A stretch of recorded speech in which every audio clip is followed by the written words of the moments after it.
So last time we chose to stay behind in the room and as a result died by shark, apparently. So let's just not do that this time. Unfortunately, that means we have to venture outside into the hallway. Alright, I've decided what to do from the very beginning. Taking the knife out of my pocket, I walk up to the door. Shiki? I'm going to check things out.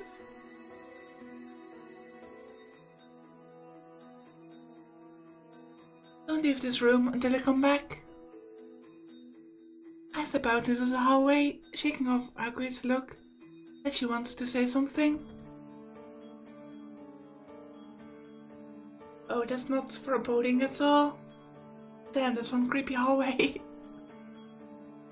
You sure this is just a normal hotel? No one's in the hallway. I couldn't hear from inside. But the hallway is noisy. It's not that this floor is noisy. Rather, the noise is coming from beneath my feet. There is some kind of ruckus on the floor below. I can hear the noise of many people talking.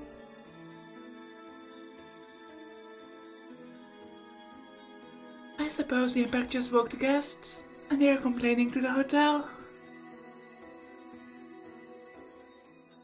Doesn't look strange so far. I walk down the hallway.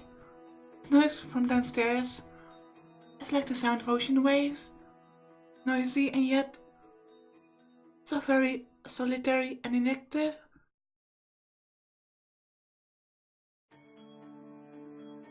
Exclamation mark. My fingers gripping the knife feel numb. A chill runs over the back of my neck. There's something near my temple. Pain emerges from the back of my eyes. Entering it, I walk down the hallway.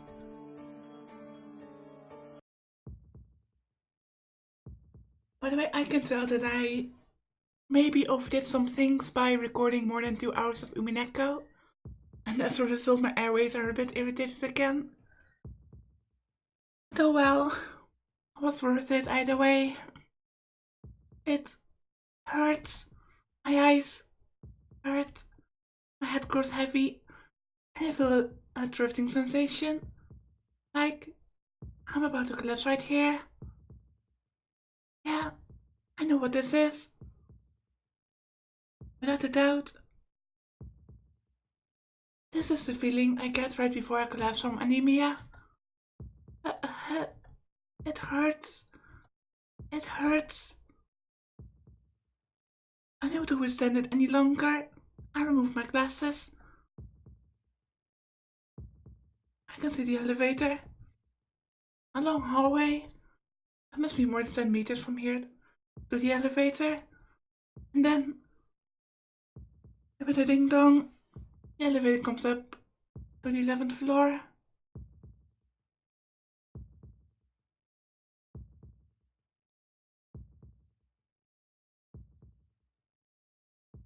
I can see the lines on the elevator door.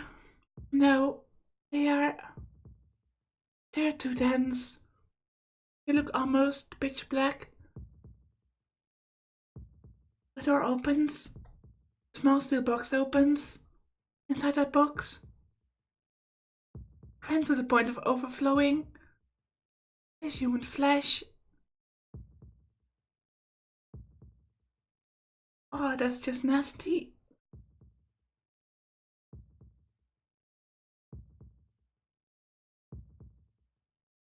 Inside that steel box goes an elevator. The red meat of humans is ground and pushed in. Inside, 2 black dogs are voraciously feasting away on something. Oh, I stop breathing. Like my brain just froze. My lungs stop as well. I can't breathe. But that isn't important. My vision turns crimson. With a bubbling sound, blood pours out of the elevator. Amidst the ocean of blood, people, arms, feet, bones, brains, fingers, organs, and other parts. Two black dogs are the only form of life. My very instincts refuse to take in this scene. Down the hallway, two black dogs are picking at the human corpses. If I listen carefully, I can still hear sounds coming from downstairs. If I listen carefully, I hear the sounds of gorging, the chewing of meat, cries for help, and the death screams of people which can't even make out words anymore. What is this? Oh, there's no way I can see it. Before my eyes is the image of dozens of beasts eating the people in the hotel alive. A man running down the hallway, trying to escape. But the penta-like glass descending from the ceiling tears him open from the nose to the back of his head.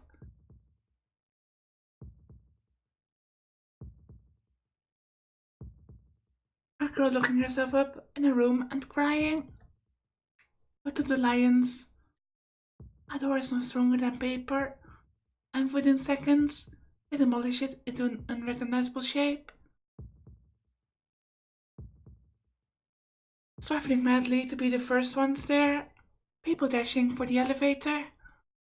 But within it, the black dogs waiting inside decapitate them the instant the doors open. At any rate, there's no exception. Beneath my feet, within this huge box called the hotel, is a scene from hell. I can feel down to my very bones. I feel like throwing up, but I can't do that. If I just stand around and do that, I'll become a part of that Red Sea. I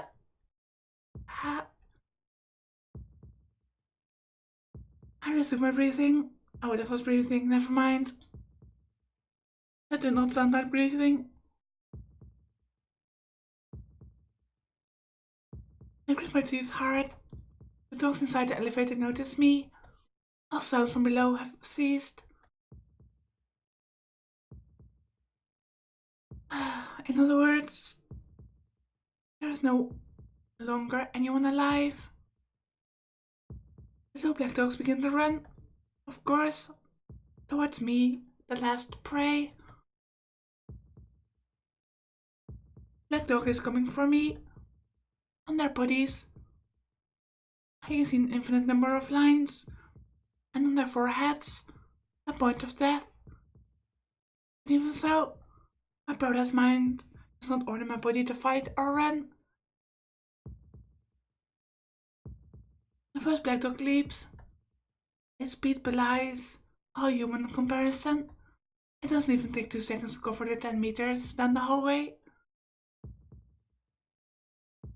They open their mouths filled with fangs, so many times sharper than the knife I have, and they are aimed straight at my throat, accurate and fast. The instant I realize they are drawing upon me, fangs bite into my throat with a crunch. I die. But that's not right. I can't be killed by something like this. And I refuse to die. The deaths of others will not cause me to hesitate. A hot summer's day. It happened long ago, 8 years ago. I've seen something even more terrible. First, I thrust my knife into the forehead of the black dog biting into my neck. My arm moved just before the black dog ripped through my throat. It was done so perfectly, even for myself. I would almost say too perfectly.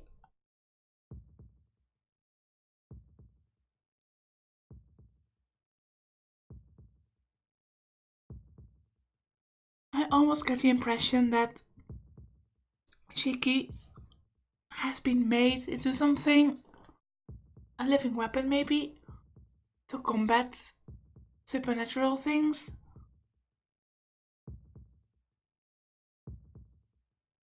Like he almost killed a vampire.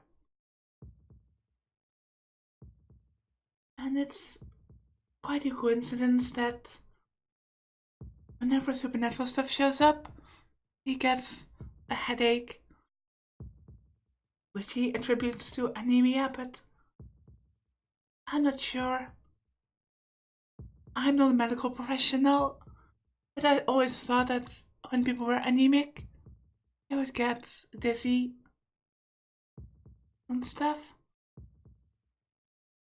I'm not sure about pressure behind the eyes and the head.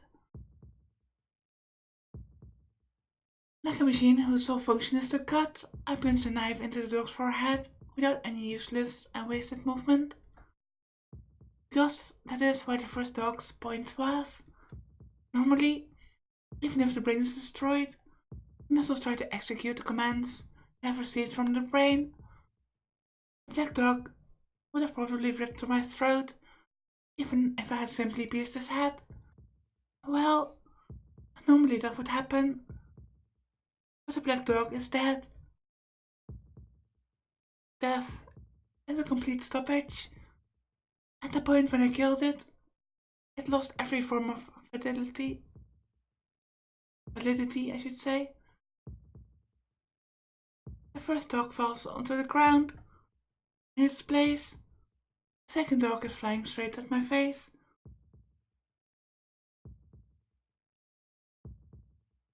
I thrust a knife right into his open mouth, but that was a mistake.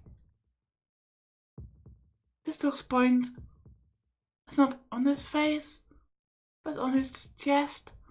Stabbing him through the mouth will kill him immediately. Knife pierces through the dog's mouth and into the back of his head.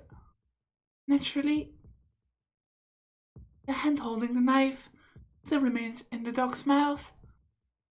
Ah, the black dog is still alive. Its jaw shuts. Ow! The joint between my arm and the hand holding the knife is bitten on, about to be ripped apart. Proper thought returns with the pain.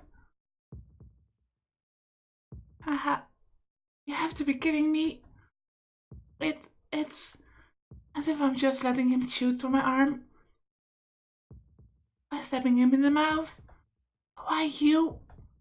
I try to pull my arm out. The dog's teeth are deep in my arm. It doesn't seem like I can pull it off. Unfortunately, this black dog, despite having been pierced in the head, is still filled with life.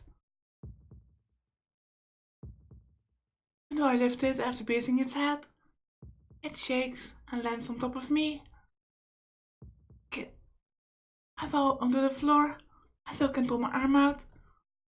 The black dog, still pierced in the head, applies more power to its bite.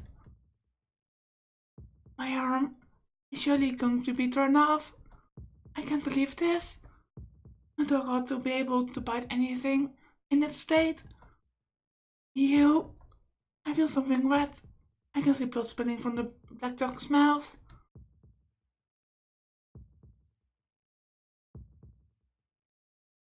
Is it the black dog's blood leaking from its knife wound to the head? Or is the blood coming from my arm about to be torn off?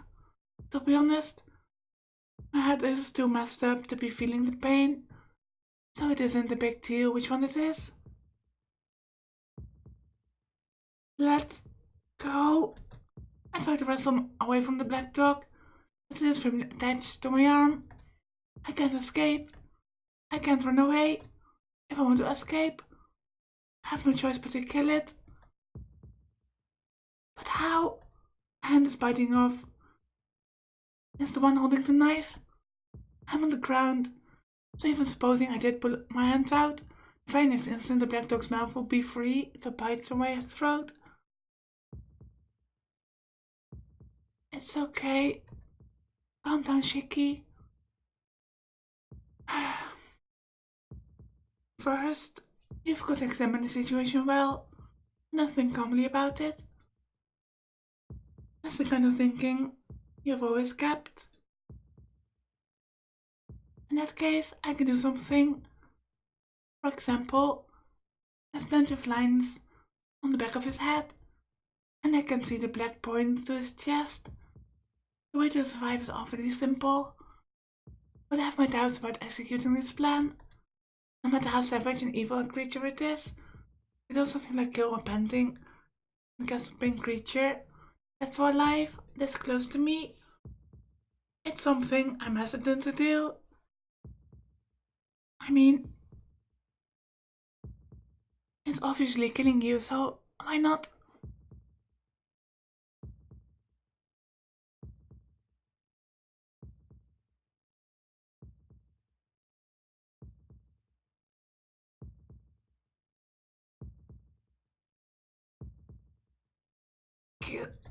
The pressure on my arm increases.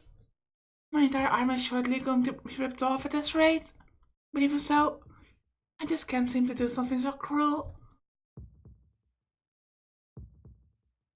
I do wonder. It almost seems like Shiki has no sense of self-preservation.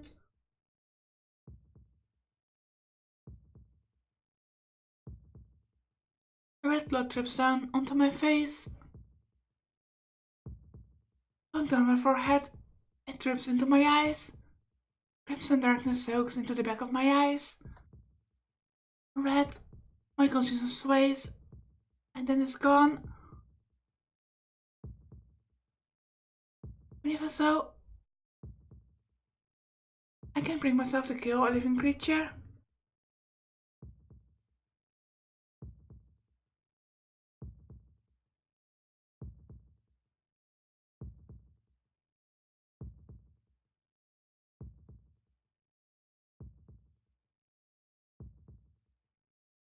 What hypocrisy! You've killed something much bigger than a mere dog. Yes, that's right.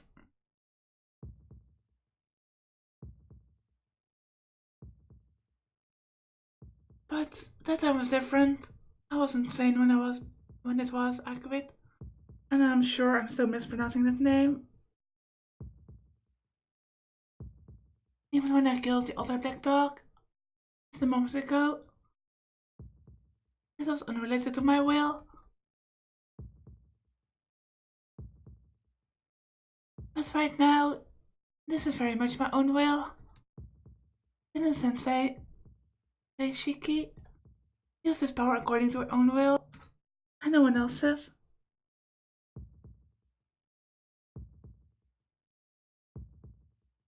That's why, as myself right now, I could never take a life for granted. And that too is hypocrisy, because long ago you... Ah, that is a nightmare from my childhood. See? What are you waiting for? It was a hot summer's day. Killer be killed. Before my eyes, the blood-soaked shadow of a boy. You've already... hot, red blood on my hands. Haven't you killed someone once before?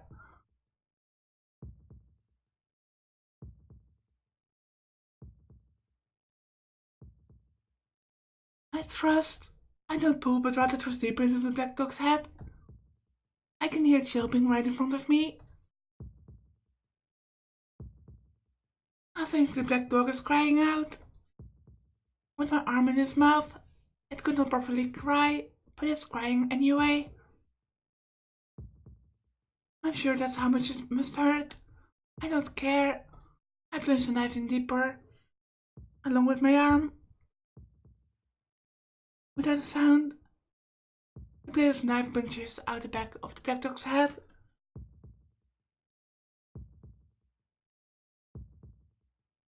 It's as if the dog has grown a horn.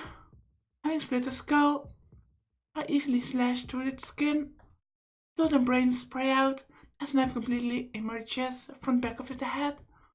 Also, the hand gripping the knife travels completely through.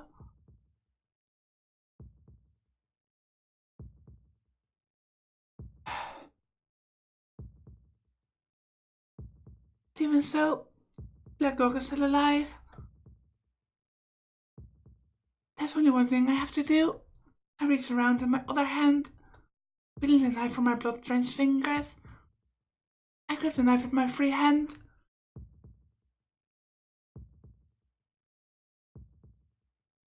And just like that, I touch the point on the Black Dog's chest. Dog, I should say, not Black Dog. And with that, the Black Dog dies. The strength drains from his jaws, and I easily pull my arm back out. Oh, it wasn't torn off at all. I look at my blood-covered arm. There are many teeth marks, but the flesh is almost free of wounds. That's not normal. I really think he has some kind of either extremely high damage resistance or fast healing or something.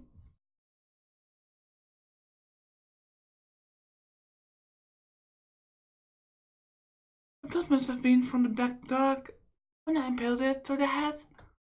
The pain from when I was being bitten was really quite trivial, but my fear must have amplified it many times over.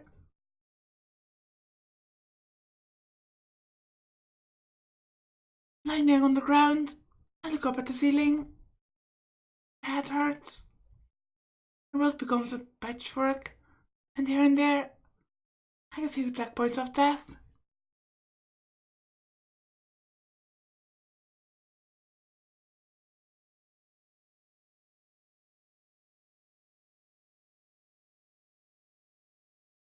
My body is freezing, but my mind is burning feverishly. Right beside me lay the corpses of the two black dogs. One of my arms is covered in blood, the other clutches a red knife. Also, there's a quite uncountable number of dead bodies downstairs. Yeah, that's a small detail.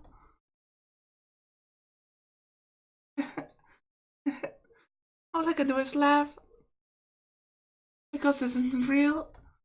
There's no way this can be real. At that point did I, with my eyes wide open, start seeing a nightmare. Ding dong. Huh? A terribly out of place cheerful sound rings out. Damn it! What's with this headache? I stand up, enduring the razor-like pain in my head. Elevator? Seems the sound is the other elevator coming up. The door opens. Inside stands a man wearing a black coat.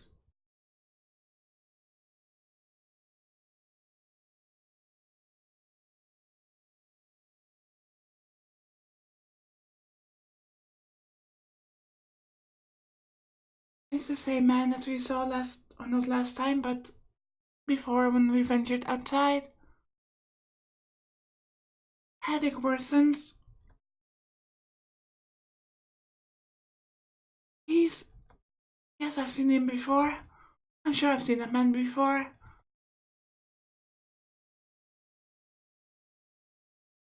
Silently, he walks towards me. You... I ready my knife as I glare at him, but he doesn't react at all as he walks towards me. It's as if he doesn't notice me at all. The distance between us shrinks just a little more, and there is barely 1 meter between us, and the man finally seems to notice me.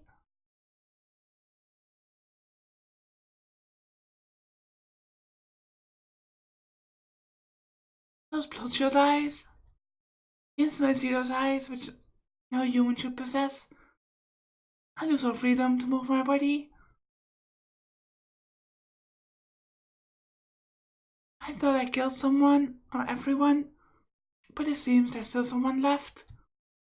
The man turns and looks at the corpses of the two black dogs.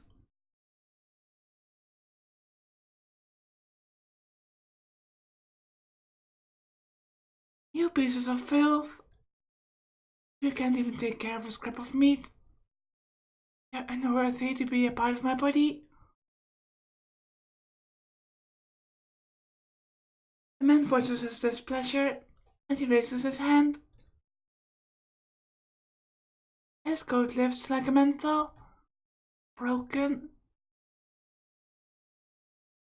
With a splash, the black dog's remains liquefy and disappear into the man's coat. I can't even scream. Below the man's coat is pure darkness, even without the traces of an outline.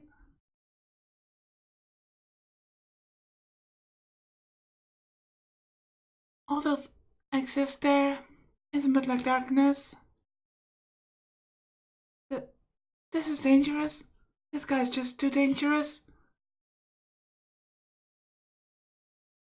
My instincts sound the alarm loudly in my head, but I can't even lift my finger. The man in the black coat approaches me. It's not good if I just stay here.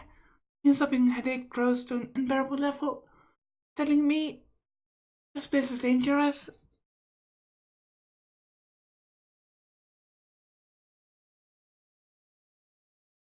Whatever it means, if I don't get out of here soon, I am going to lose my life. But it's too late. The man is right before me. Those eyes aren't looking at me at all. Feet. What? He raises one of his arms.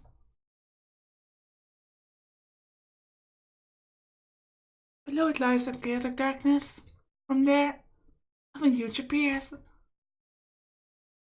Whomp.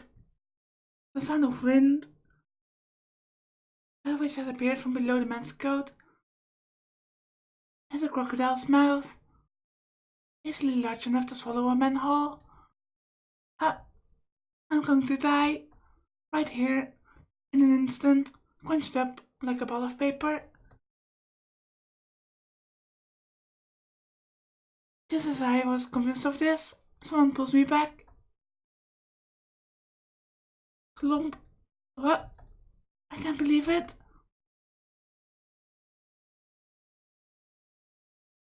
Instead of me, the jaws of the crocodile clamp onto the stomach of Arcade, who just pulled me out of the way. Oh no, not her.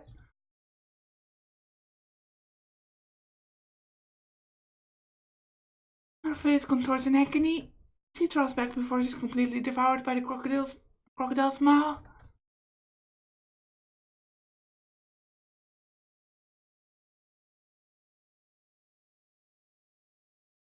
The man silently watches Arcade. Arcade stares back at him with a pained expression, her midsection stained in red.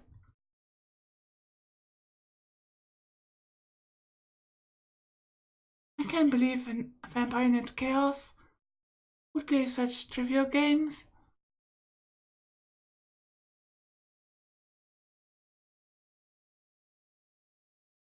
I just love all those names in this game.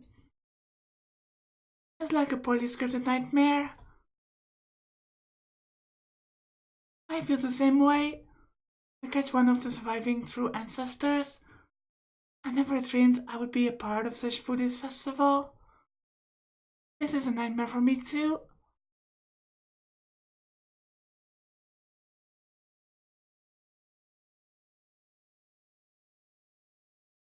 He lowers his arm.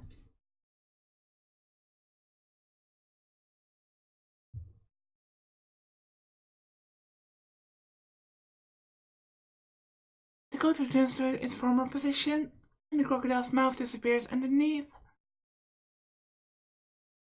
Man looks only at Arcade. It's as if he's not concerned all about me, standing behind her, with my knife raised.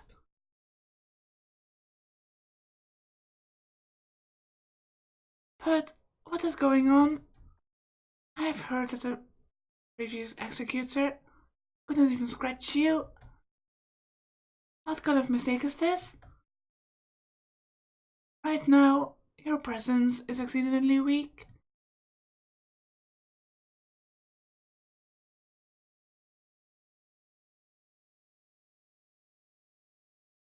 Even weaker than a mere member of the dead.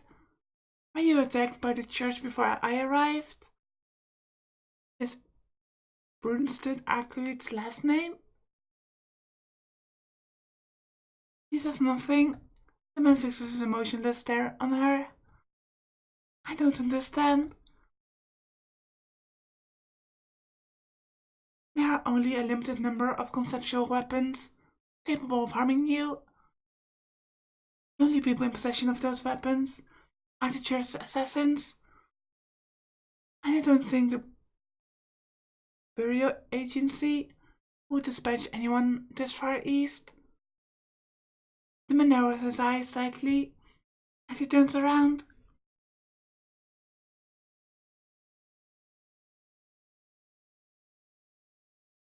By the way, this is most fortunate for me. I shall not ask why you have been weakened. All I'm going to do is claim your head while I have a chance of winning.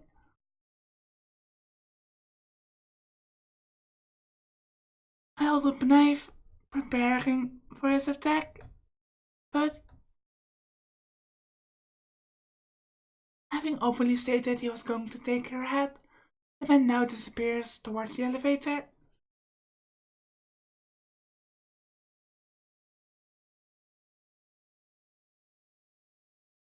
It seems despite his claim, the man in the black coat is now leaving the hallway for the elevator. Huh? I've got absolutely no idea what's going on. About that man, the two dogs who attacked me, the nightmare-like reality of the attack on this hotel. None of it. He... Margaret leans on me. It's a treble wound. Though her stomach stopped bleeding, her face is scrunched up in pain. It happened mere seconds ago, when she got from protecting me from that man. Why did you? Yes, I underestimated him slightly. I thought I could help you and then dodge him, but you really did well, Shiki.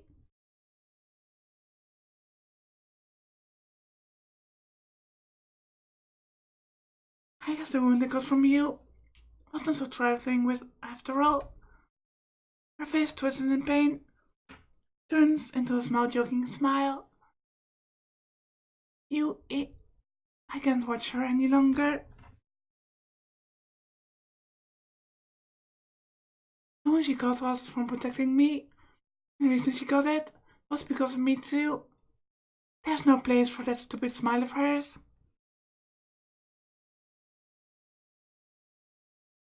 Margaret leans onto me and lightly closes her eyes. Hold on. Don't close your eyes, you idiot. Get hold of yourself. You're a vampire. Can't die at night, right?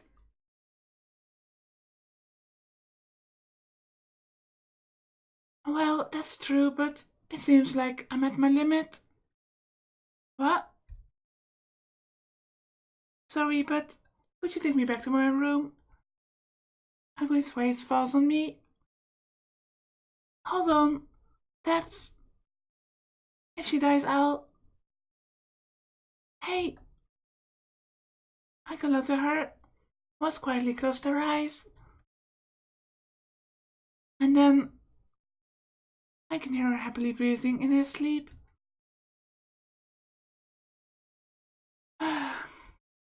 I shouldn't have bothered worrying. She's only sleeping. Telling me to take her back to her room like that? How selfish of her.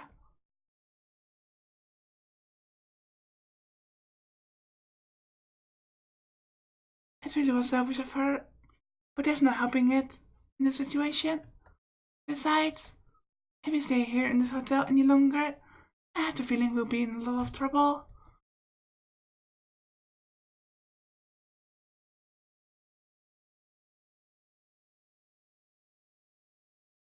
The headache won't stop. I guess I have to rest too, or I'll faint. A room? Oh, that place. I've only been here once, but I definitely remember it.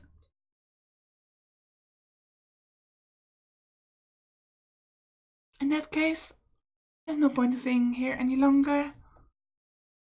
Very angry, I decide to quickly leave the hotel.